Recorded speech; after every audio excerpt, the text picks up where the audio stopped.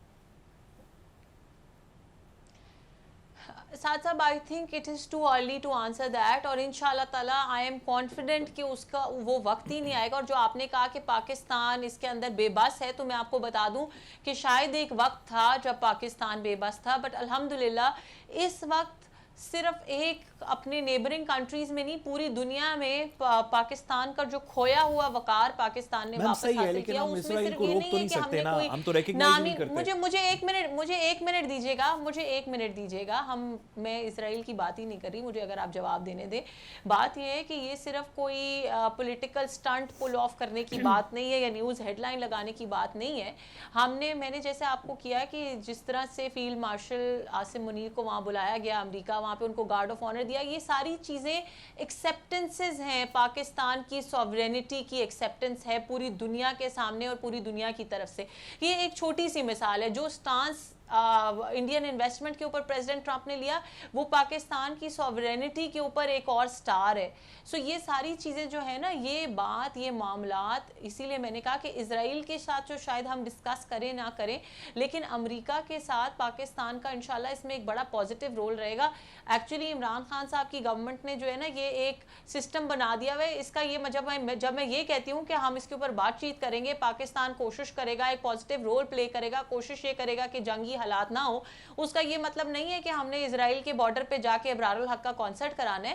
اس کا مطلب ہے ڈپلومیٹک ایفرٹس, اور الحمدللہ پاکستان از diplomatically 100 times stronger than what it used to be today. تو اس چیز کو مد نظر رکھتے ہوئے ہمارے امریکہ کے ساتھ تعلقات آج ہسٹری میں سب سے بہتر ہیں. میں ان چیزوں کو مد نظر رکھتے ہوئے یہ کہہ رہی ہوں کہ انشاءاللہ وہ وقت نہیں آئے گا. میم سوری, آپ سے گزارش یہ ہے کہ پاکستان کے بالکل ڈپلومیٹک, آپ بس صد احترام میرے سے ڈس ایگری کریں, آپ کو بالکل رائٹ ہے. میم جیسے کہ آپ نے فرمایا پاکستان کے ڈپلومیٹک سٹینڈنگ بہت بہتر ہوئی ہے, لیکن جن ممالک کی بڑی کمال ڈپلومیٹک سٹینڈنگ ہے, انگلینڈ کی کتنی اچھی ڈپلومیٹک سٹینڈنگ ہے, فرانس کی کتنی اچھی ہے, جرمنی کی کتنی اچھی ہے, جاپان کی کتنی اچھی ہے, سعودی عرب کی کتنی اچھی ہے, بڑی ڈپلومیٹک سٹینڈنگز ہیں ان تمام ممالک کی. یہ ممالک بھی اس جنگ کو نہیں روک پا رہے, تو یہ کہنا میرا خیال ہے غیر مناسب ہے کہ پاکستان اپنی ڈپلومیٹک سٹینڈنگ کی وجہ سے اسرائیل ایران کی جنگ روک دے گا. ہم نے جو انٹرنل فیصلے کرنے ہیں, اور میڈم نے درست فرمایا, سوری میڈم میں اگر بات پوری کر سکوں, آپ نے بالکل درست فرمایا کہ شاید ابھی اٹس ٹو ارلی کہ ہم نے یہ فیصلہ کر لیا ہو, لیکن کسی جگہ پہ کل پرسوں سے جب سے یہ اٹیک تو آج صبح ایفیکٹولی ہوا, کل رات آج صبح کے درمیان میں ہوا, لیکن 2-3 دن سے بات چل رہی تھی کہ ہو سکتا ہے آج اٹیک ہو جائے ایران کے اوپر اسرائیل کی طرف سے, ہو سکتا ہے کل ہو جائے. اس کے اوپر 4-5 دن سے پچھلے بات چل رہی تھی, ساری انٹرنیشنل میڈیا بھی اس کو کور کر رہا تھا, Al Jazeera so on and so forth, BBC سے. تو پاکستان کو ایک انٹرنل فیصلہ کرنا ہے جو شاید اس وقت کہیں سیکیورٹی اسٹیبلشمنٹ کے سرکلز میں ہو رہا ہے, اور کسی وقت گورنمنٹ سے بھی گورنمنٹ کو آن بورڈ ہونا ہوگا کہ اگر تمام لوگوں کی کوششوں کے باوجود جو اس وقت لگ رہا ہے, اگر ایران ریٹیلیٹ کرے, جو وہ کرے گا ہی کرے گا, وہ کہہ رہے ہیں کہ ہم کریں گے, اور اس ریٹیلیشن کی بیسس کے اوپر اگر اس طرح کا ڈیمیج ہوا کہ اسرائیل ریٹیلیٹ کرے اور یہ جنگ ہو گئی جو ہم میں سے کوئی بھی نہیں روک سکتا تقریباً, تو پاکستان کا کیونکہ بارڈر لگتا ہے, پاکستان واحد مسلم ممالک ہے, جنگ نیوکلیئر پاور رکھنے یا نہ رکھنے کے اوپر ہو رہی ہے, تو پاکستان کو ایک فیصلہ کرنا پڑے گا کہ کیا ہماری ایئر سپیس بند ہے, ایران ہماری ایئر سپیس کی اگر ایران پہ حملہ کرنا ہے تو ہماری طرف سے کوئی کچھ نہیں کر سکتا, نہ یہ انڈین اوشن کی طرف سے ہماری طرف سے کوئی جا سکتا ہے, نہ کہیں اور سے جا سکتا ہے. ایک یہ فیصلہ کرنا ہوگا. اگر جنگ لگ گئی اور ایرانی لوگوں کو کچھ دقت ہوئی اور کچھ بارڈر پہ آئے, کہ جب کسی بھی ملک میں جنگ لگتی ہے لوگ اس ملک کو یا اس خطے کو تھوڑا چھوڑنے کی کوشش کرتے ہیں, ہماری اس میں کیا پالیسی ہوگی, بارڈر پہ کیا پالیسی ہوگی, کیا ہماری جو امریکہ کے ساتھ اسٹریٹجک ریلیشن شپ ہے جس میں ماضی میں ہم نے افغانستان کی جنگ کے پرسپیکٹو میں کچھ بیسز اور ایئر سپیس کی یوزیج کچھ کانٹریکٹس کے نیچے, کچھ بائی لیٹرل ایگریمنٹس کے نیچے دی تھیں, کیا ایران کے پرسپیکٹو کے اندر بھی دیں گے یا ہم نیوٹرل رہیں گے؟ دوسرا سوال, کیا ہم نیوٹرل سے آگے جائیں گے, کیا ہم اس بات کو ریکگنائز کریں گے کہ اسرائیل اور ایران کی جنگ ہے, پاکستان اسرائیل کے ساتھ تو ہو ہی نہیں سکتا, پاکستان اسرائیل کے ساتھ یہ تھوڑی کہہ سکتا ہے کہ ایران اور اسرائیل کی جنگ ہے, ہم نیوٹرل ہیں. بھائی ایک ہمارا برادر مسلم ملک ہے, دوسرے کو ہم ریکگنائز نہیں کرتے, تو ہماری پالیسی کیا ہے؟ کیا ہم ایران کے ساتھ ہیں؟ کیا ہم سپورٹ کریں گے؟ کیا لاجسٹکس دیں گے؟ کیا نیوٹرل رہیں گے؟ کیا امریکہ کو سپورٹ کریں گے ایران کے خلاف؟ اس پالیسی کے اوپر پاکستان میں کچھ بحث ہونی چاہیے, کیونکہ صرف گورنمنٹ کی سیکیورٹی کی پالیسی نہیں, جیسے کہ افغانستان کے اندر ہم نے دیکھا اس طرح کی پالیسیز قوم کے اوپر 10, 15, 20, 25, 50 سال کے لیے امپیکٹ کرتی ہیں. اس پہ ایک ڈیبیٹ ہونی چاہیے. بالکل ایسے ہی ہے. اچھا ایک تو ہم امریکہ کے رول کی بات کر رہے ہیں ساتھ صاحب, اس سے مجھے یاد ہے, میں بلکہ وہ خبر ڈھونڈ بھی رہی تھی, ایگزیکٹ فگر میرے ذہن سے نکل گیا. 159 ممالک ہیں آئی گیس. کل جو قرارداد پیش ہو رہی تھی پیلسٹائن میں جنگ بندی کے لیے, اس میں امریکہ بھی شامل ہے. 159 ایسے ممالک تھے جنہوں نے اگری کر لیا کہ یہ سیز فائر ہونا چاہیے پرماننٹ, لیکن امریکہ از آف دوز کنٹریز جنہوں نے اس کو ختم کر دیا کہ یہ قرارداد منظور نہیں ہونے دی. بالکل جی, اور اس سے پہلے بھی اس کو یہ ویٹو کر چکا ہے. سو امریکہ کا یہ کردار ایران کے لیے کیسے مختلف ہو جائے گا؟ پاکستان کے لیے ہوا, there must be a reason for that, لیکن ایران کے لیے کیا رول ہوگا, یہ بہت امپورٹنٹ کوسچن ہے. لیکن اس صرف ایک گزارش کروں آپ کی اجازت سے, فلسطین کے ساتھ اسرائیل کی جنگ میں اور ایران کے ساتھ اسرائیل کی جنگ میں بہت فرق ہے. فلسطین کے اندر نہ فوج ہے, نہ بندوقیں ہیں, نہ اینٹی ایئر کرافٹ ریڈارز ہیں, نہ کاؤنٹر واپس میزائلز فائر کرنے کی اس طرح کی ابیلٹی ہے. فلسطین تو ایک ایسی جگہ ہے جہاں کے لوگوں سب سے بڑا تھریٹ ہے نا, سوری میں گزارش کروں, فلسطین تو ایک ایسی جگہ ہے جہاں پہ لوگوں کے پاس کوئی زیادہ ابیلٹی نہیں ہے واپس لڑنے کی, کوئی ابیلٹی نہیں ہے, خاص طور پہ اسرائیل جیسی ٹیکنالوجیکل نیشن کے ساتھ. تو دنیا کا کام ہے کہ وہ اس کو جنگ نہ کہیں, وہ کہیں کہ یہ جینوسائیڈ ہے, اور دنیا آ کے وہ دیوار بنے جو دیوار فلسطین خود نہیں کھڑی کر سکتا. لیکن ایران کے لیے تو ایران اپنی دیوار خود بھی کھڑی کر سکتا ہے. ایران نے پہلے بھی پروف کیا ہے کہ ان کے میزائلز اسرائیل کے اندر لینڈ کیے ہیں, تیل اویو تک کے ایئرپورٹ کو ہٹ کیا ماضی کے اندر پچھلے سال. تو ایران کی جنگ کے سٹیکس دنیا کے لیے اور ہیں.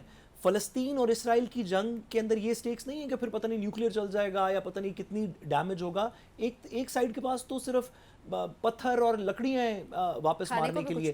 یہاں پہ ایران کی جنگ کے اندر تو بلسٹک میزائلز دونوں سائڈز کے پاس ہیں. ایک سائیڈ کے پاس تو کنفرم نیوکلیئر. میں پوچھنا چاہ رہی تھی کہ اگر کمپیریزن ڈرا کریں ہم, تو اسٹرینگتھس کیا ہیں ایران کی؟ ایران کی بہت اسٹرینگتھس, میں نے ایران کی بہت ساری اسٹرینگتھس ہیں. ہمیں اس بارے میں اسرائیل اور امریکہ اس کو ہلکا لے رہے ہیں, آپ کو یہ لگتا ہے؟ دیکھیے اس کے اندر کوئی شک نہیں کہ اسرائیل اور امریکہ بہت بڑی ملٹری پاورز ہیں اور ان کی ٹیکنالوجی بہت زیادہ ہے. لیکن ہم نے دیکھا کہ اتنی بڑی ملٹری پاور امریکہ کی طرح کی جو اپنے پیک پہ تھی, اور اس کے ساتھ یونائٹڈ نیشن سیکیورٹی کاؤنسل کے دیگر ممبران بھی شامل تھے, انہوں نے ہمارے ہمسائے میں ایک ایسی قوم سے جس کے پاس کلاشنکوف اور ہونڈا 125 تھی, اس پہ 20 سال وہ جنگ کرتے رہے افغانستان میں, اور اپنی تمام تر ٹیکنالوجی کے باوجود وہ جنگ نہیں جیت سکے. تو ایران تو ایک بہت بڑی طاقت ہے, ایران تو ایک proper military comparison to Afghanistan. اگر آپ دیکھیں ایران, پاکستان, ہمارے جیسے ممالک جن کی بڑی ملٹری فورسز ہیں, جو مسلم ممالک ہیں ان کے اندر اگر آپ 2 یا 3 بڑی ملٹری فورسز کی بات کریں تو سب سے بڑی شاید پاکستان کی ہوگی, پھر ایران کی ہوگی, پھر ترکی کی ہوگی. ہماری ملٹری فورسز سعودی عرب سے, یو اے ای سے, انڈونیزیا سے, باقی لوگوں سے بڑی ہیں. ایران تو ایک میجر ملٹری فورس ہے. اس کے ساتھ آپ لڑائی بھی کر سکتے ہیں, شاید جیت بھی سکتے ہوں گے, لیکن تاریخ میں آپ نے عراق سے جنگ کی, آپ سے ملک کنٹرول نہیں ہوا, حالانکہ عراق اتنی بڑی ملٹری پاور نہیں تھی. افغانستان سے جنگ کی, ملک کنٹرول نہیں ہوا, آج تک نہیں ہوا, اور ان سے بڑی پاور ہے. اور ایران اس سے بہت بڑی پاور ہے, بہت زیادہ انڈیجنس پاور ہے.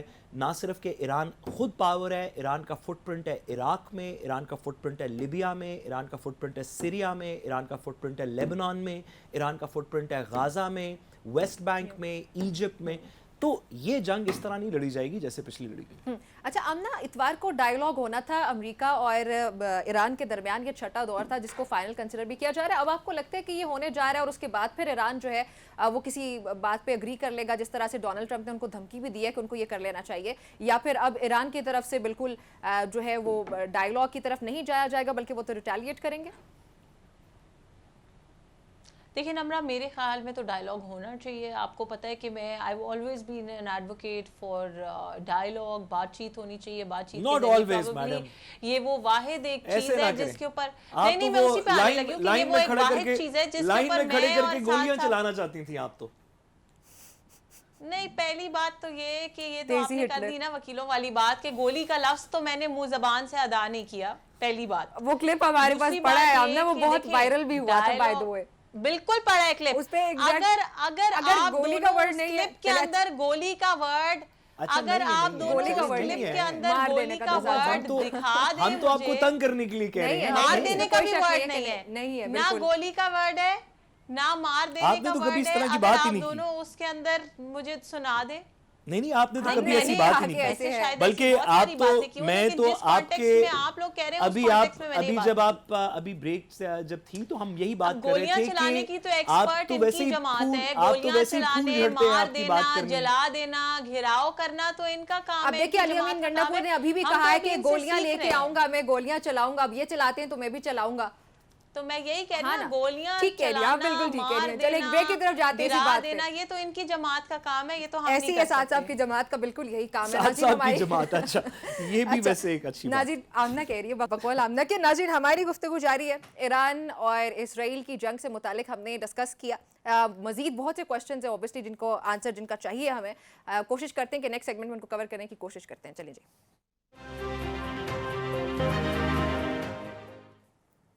Welcome back after the break. ناظرین بجٹ جو ہے وہ پیش ہو چکا, اس کے بعد اس پہ ڈسکشن ابھی تک جاری ہے.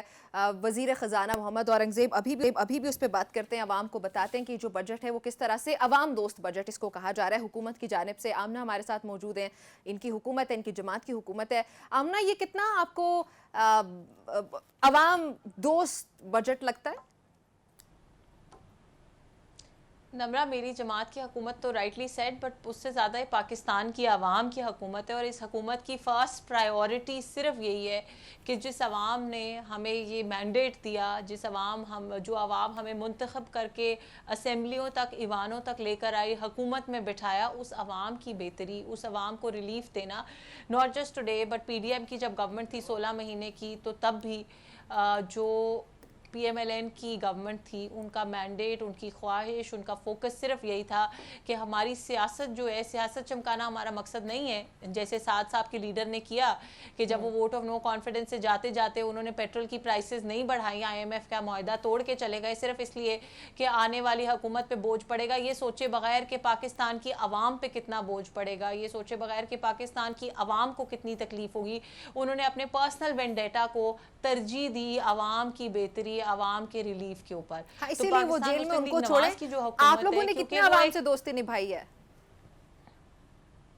نہیں, ہم نے تو بہت زیادہ نبھائی ہے. اگر آپ چاہتی ہیں تو میں آپ کو کچھ امپورٹنٹ جو کی فیکٹرز ہیں وہ میں آپ کو پڑھ کے بھی سنا دیتی ہوں. اس بجٹ کے اندر نمرہ اچھا مجھے یہ بتائیں نا, تعلیم اور صحت کے شعبے, یقیناً آپ کا قصور نہیں, آپ کا کیونکہ کام ہے. نہیں میں بتاتی ہوں, بس ایک سوال کیونکہ میں بس ٹائم کم ہے, میں چاہتی ہوں زیادہ سے زیادہ چیزوں پہ بات ہو جائے. کام ہے نہیں میڈم بتائیں. میڈیا کا کام ہے کہ میڈیا ہر چیز میں سے جو نیگیٹو سوال ہے وہ پوچھے گا, آپ کو جج کرے گا, بہت ٹاکسک ہوں, بہت نیگیٹو ہوں, اسی لیے سوال پوچھ رہی ہوں کہ تعلیم اور صحت کے شعبے میں کٹوتیاں کیوں کی. نہیں, میڈیا اور حکومت کا تو تعلق پاکستان میں خاص طور پہ ہمیشہ ٹاکسک ریلیشنشپ والا ہوتا ہے شاید, جو کہ الحمدللہ کی جنگ ہو گئی تو میڈیا نے حکومت کی ساتھ دینا شروع کر دیا. بالکل صحیح کہا ہے آپ نے, پر میں یہ چاہتی ہوں کہ ہم اس رشتے کو بھی بہتر کریں, اور میڈیا کو چاہیے کہ جو اچھی چیزیں ہوں اس کے اوپر ساتھ دے. تو میں آپ کو کچھ چیزیں بتا دیتی ہوں. جو سالانہ 6 سے 12 لاکھ آمدن والے لوگ ہیں, ان کے اوپر 5% ٹیکس تھا, جو کہ اب کم کر کے 1% کر دیا گیا ہے. جو 12 لاکھ سے کم آمدن والے لوگ ہیں, کیونکہ یہ پالیسی ڈیسیجن تھا کہ ٹیکسز ہم کم کرنا چاہتے ہیں, لیکن obviously ٹیکسز ایکیومولیٹ کرنے ہیں, تو ہم نے ٹیکس نیٹ بڑھانا ہے. 12 لاکھ سے کم آمدن والے جتنے افراد ہیں سب کے اوپر 1% ٹیکس ہوگا. جو 22 لاکھ سالانہ آمدن والے لوگ تھے, ان کے اوپر 15% ٹیکس تھا, جس کو کم کر کے 11% کر دیا گیا ہے. جو 25 سے 32 لاکھ روپے والے تھے, ان کا ٹیکس 32% سے کم کر کے 22% کر دیا گیا ہے.